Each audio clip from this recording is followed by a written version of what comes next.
আজকের কবিতা পাহাড়। পাহাড় আমার হৃদয় সখা, চা বাগিচার সই। যেথায় যাই যখনই যাই তাদের কথাই কই। সাগরে যাই উচ্চতা মাপি, ভূধর কত উঁচু, তার তুলনায় সমুদ্রতল কতখানি নিচু। সবুজ গালিচা চায়ের বাগান, পাতায় পাতায় প্রেম, ঢেউ খেলানো সমুদ্রতল চোখের দৃশ্যের জেম। পাহাড় সমান বন অরণ্য, বাঘ ভালুকের বাস, পাহাড়ে এমন সবার জন্য বুক ভরে নেয় শ্বাস।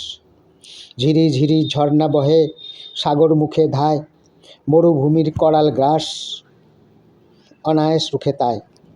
পাহাড়ে যে মানুষ থাকে সহজ সরল সুন্দর, মানুষে মানুষে সদ্ভাব হলে ঘুচবে সকল অসুন্দর। এখানে শেষ হলো কবিতা। সকলকে অনেক ধন্যবাদ।